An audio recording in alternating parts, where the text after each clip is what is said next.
Hello dear students, आप लोग कैसे हैं। हमें उम्मीद है आप लोग स्वस्थ होंगे, मस्त होंगे, अपने पढ़ाई में व्यस्त होंगे। डियर स्टूडेंट्स, आज का जो टॉपिक है क्लास 9 एनसीईआरटी मैथ एक्सरसाइज 7.4 का क्वेश्चन नंबर 5। जैसे कि यहाँ हम पहले से प्रश्न को लिख दिए हैं। आकृति 7.51 यहाँ पहले से बन गया है। पी आर बड़ा है, P R is greater than P Q and P S. कोण क्यू पी आर को दो बराबर भागों में क्यू पी आर को समझ विभाजित, हम मीन्स बराबर, दो मीन्स दो, भाजित मीन्स बांटता है। मतलब ये जो पी एस है इस पूरे कोण को क्यू क्यू पी आर, मतलब इस पूरे कोण को दो बराबर भागों में पी एस बांट रहा है, ठीक है ना। मतलब ये कोण इस कोण के बराबर है, तो सिद्ध करना है पी एस आर बड़ा है पी एस क्यू के। तो सबसे पहले आप लिखिए, यहाँ बहुत आसान क्वेश्चन है, थोड़ा सा ध्यान लगाएंगे समझ में आएगा। बहुत आसान है। दिया है, क्या दिया है? दिया है त्रिभुज पी क्यू आर में P R is greater than P Q, ठीक है ना। पी आर पी क्यू से बड़ा है तथा P S Q P R का क्या है? समविभाजक है, ठीक है ना। इसका मतलब ये हुआ कि ये जो पी एस है इस कोण को दो भागों में बांट रहा है, अर्थात Q P S angle Q P S बराबर है एंगल आर पी एस के, आर पी एस के। ये दे दिया है, सिद्ध करना है। क्या सिद्ध करना है? सिद्ध करना है, सिद्ध करना है एंगल पी एस आर बड़ा है एंगल पी एस क्यू के, ठीक है ना। पी एस क्यू से क्या है? बड़ा है, ठीक है ना। पी एस आर यानी ये वाला कोण, पी एस आर मतलब ये वाला कोण, ठीक है ना। पी एस क्यू इस वाले कोण से क्या है? बड़ा है। तो चलिए अब इसको सॉल्व करते हैं। उपपत्ति, ठीक है ना। उपपत्ति में देखो, कोण कोण पी क्यू एस, कोण पी क्यू एस धन कोण Q P S, Q P S धन कोण पी एस क्यू माने ये वाला पी एस क्यू बराबर हो जाएगा 180 अंश। कहाँ से आया? इसको मान लीजिए समीकरण नंबर 1 कहाँ से आया? कॉट, ठीक है ना। प्रॉपर्टी ऑफ ट्रायंगल, एक त्रिभुज की विशेषता होती है, ये हम प्रूव करवा चुके हैं, जिसका लिंक वीडियो के डिस्क्रिप्शन में आपको मिल जाएगा, आप वहां से देख सकते हैं कि त्रिभुज के तीनों कोणों का योग 180 अंश होता है। पी क्यू एस माने ये कोण, फिर क्यू पी एस माने ये वाला कोण, फिर पी एस क्यू माने ये वाला कोण, ये कोण ये कोण ये कोण, इसको जब आप लेंगे तो ये आपको त्रिभुज मिल जाएगा पी क्यू एस। तो त्रिभुज के तीनों कोणों का योग 180 अंश होता है। Similarly angle P S are, angle P S R plus angle R P S, R P S plus angle P R S, angle P R S बराबर 180 है।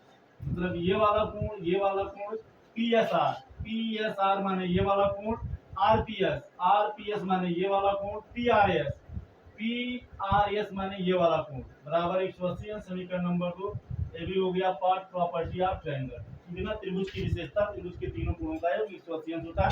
आई होप आप इसे अच्छे से समझ गए होंगे, ठीक है।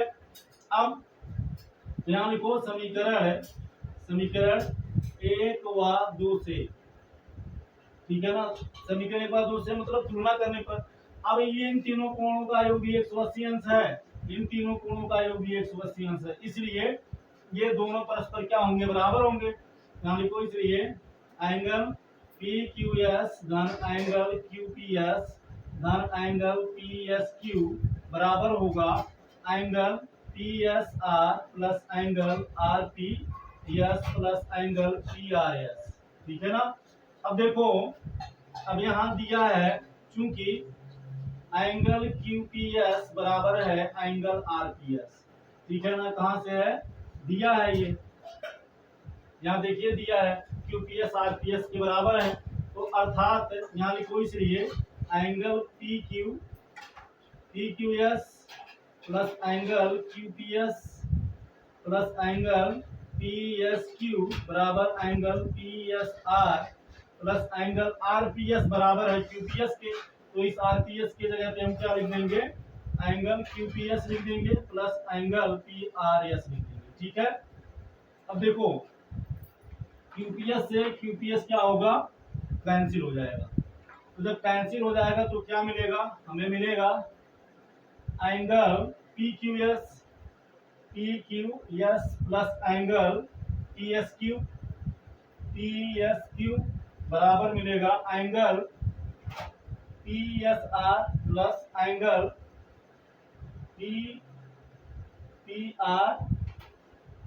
PRS। ठीक है, ये मिलेंगे क्योंकि ये कट जाएगा तो ये वाला बचेगा, ये वाला बचेगा, ये वाला बचेगा और ये वाला बचेगा। बात समझ में आ गई इतना। अब देखो यहाँ दिया है चूंकि P R is greater than P Q, है ना, ये जो पी आर है ये पी क्यू से बड़ा है। तो अब आप यहाँ लिखिए त्रिभुज पी क्यू आर में, ठीक है ना, इसको आप अभी छोड़ दीजिए, पी एस को छोड़ दीजिए। पी क्यू आर में क्या है, पी आर पी क्यू से बड़ा है। तो आप ये पढ़े हैं कि बड़े भुजा के सामने की कोण बड़ी होती है या बड़े कोण के सामने की भुजा बड़ी होती है या बड़े भुजा के सामने का कोण बड़ा होता है।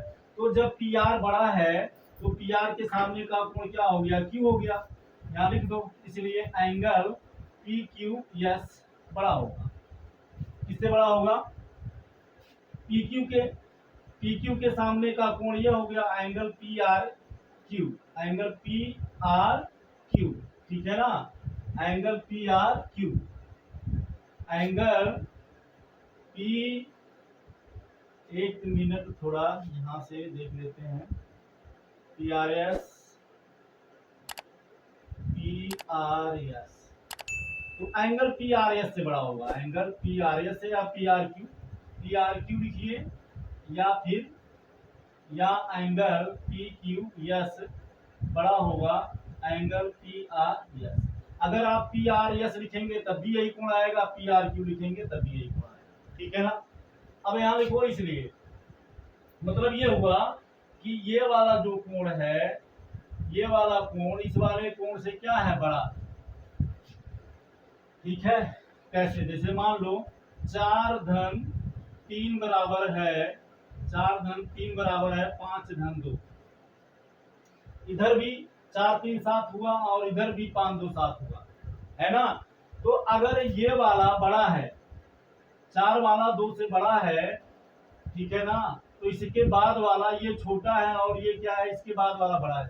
अगर इसमें का पहला बड़ा है तो इसमें का दूसरा बड़ा है, तभी तो बराबर होगा। क्योंकि जब ये दोनों बराबर हैं, अगर ये PQS बड़ा